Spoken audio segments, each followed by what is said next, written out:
숨도 잘 쉬는지, 심장은 잘 뛰는지. 마취통증과 의사들은 이 수면 마취를 제일 싫어해요. 정말 내가 응급 상황이 됐을 때 어떻게 준비를 하고 있느냐. 돌발 상황은 무지 많았죠.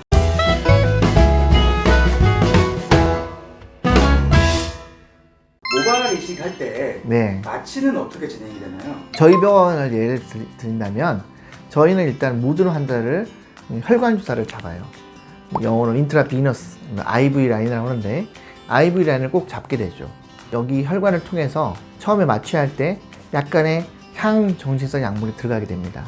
여기에 들어가는 용량은 이제 오랜 경험을 통해서 저희가 이제 용량을 정했고요. 그게 들어간다면 환자분들이 주무시는 게 아니에요. 약간 진정돼 있달까요? 뭐 그렇게 되는데 그 상태에서 저희가 이제 국소 마취가 들어가게 되는 거죠. 저희가 그 IV 라인을 유지하는 거는 막상 응급 상황이 발생하게 되면 혈관을 잘 잡을 수가 없어요. 혈압도 내려가 있고 환자가 또 많이 움직이기도 하고 그 다음에 이런 이유 때문에 IV 라인을 잡아서 어떤 상황이 발생해서도 약을 쓸 수 있게 준비하는 거죠.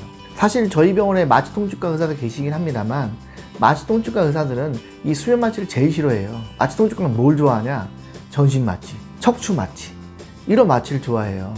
왜냐하면 의사 입장에서 볼 때는 안정적이고 환자가 사망 확률이 아주 적거든요. 가장 어려운 수술이 수면 마취예요. 수면 마취 수술을 한다는 거는 환자가 계속 모니터링이 이루어져야 되고 숨도 잘 쉬는지 심장은 잘 뛰는지 이걸 또 봐야 한다는 거죠. 자, 리도케인이라는 국소마취 약을 쓰는데 리도케인 약이 저희가 쓸 때 모발을 얻을 땐 뒤쪽에 하잖아요. 심을 때는 앞쪽에 하죠. 이렇게 하기 때문에 상당히 많은 양이 짧은 시간에 들어가게 돼요. 이렇게 되면 리도케인에 의한 독성, 리도케인 톡시시티가 나타날 수도 있어요. 이런 모든 것들을 생각할 때 수술할 때 안정성을 위해서 혈관 주사를 잡는 것은 굉장히 중요합니다. 저희가 처음에 모발이식 할 때는 환자 리도케인을 너무 많이 써서 리도케인 독성 때문에 힘들었고요. 그 다음에 또 그 향정신성 약물도 너무 많이 써서 문제가 된 경우도 있었고, 뭐 여러 가지 알러지 문제 때문에 고생한 적도 있었어요. 근데 지금처럼 이제 십몇 년을 수술을 하다 보니 어느 정도 이제 안정이 생긴 것 같아요. 향정신성 약물도 책에 나올 때는 원래 몸무게하고 키를 봐서 용량을 조절하라고 돼 있어요. 그런데 막상 써보면은 중요한 게 뭔지 아세요? 환자분 주량이 중요해요. 그래서 항상 환자분께 주량을 물어보고 그 다음에 그거를 다 생각해서 용량을 조절하죠. 그리고 저희는 용량 아주 적은 양을 쓰는데 굉장히 빠르게 들어가요. 그렇게 빠르게 넣으면서 적은 용량으로 효과를 내는 것은 교과서에 없어요. 그래서 저희가 수없이 많이 반복을 하면서 용량을 조절하게 된 거죠. 자, 저희는 환자분이 안 아프게 편안하게 수술하는 것을 목적으로 하고 있고요. 부작용 없이 환자분이 잘 되는 거, 수술되는 거, 이걸 목적으로 하고 있습니다. 그렇게 목적을 두고 오랫동안 달려와서 그런지 저희만의 노하우가 생겼어요. 이제 그런 것들을 저희 병원에 와서 수술하시면 경험할 수 있을 겁니다.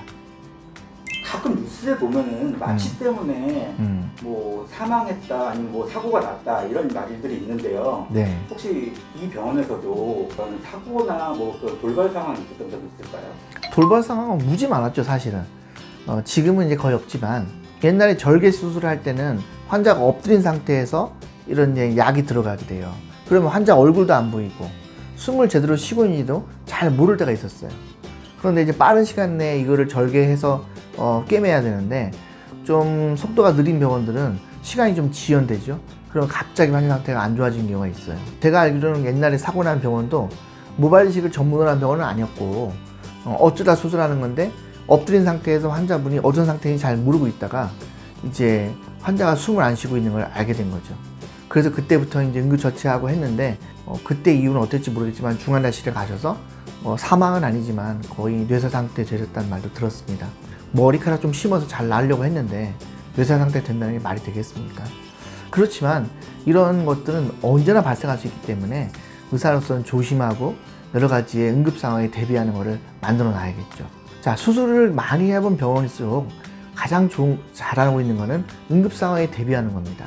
그래서 그런 것들을 철저하게 준비되고 있는가, 뭐 이런 것이 오히려 병원을 선택한 대로 중요한 팩터가 됐으면 좋겠어요. 무조건 모발 이식 가격이 얼마냐, 뭐 이런 것만 할 게 아니라 정말 내가 응급 상황이 됐을 때 어떻게 준비를 하고 있느냐, 이런 것도 좀 질문했으면 좋겠는데 그런 거 질문하는 분은 없어요. 사실은. 그러나 의사 입장에서는 꼭 준비를 해야 되고 통증도 없이 또 편안하게 또 응급 상황이 발생하지 않도록 수술하는 것이 저희 목적입니다.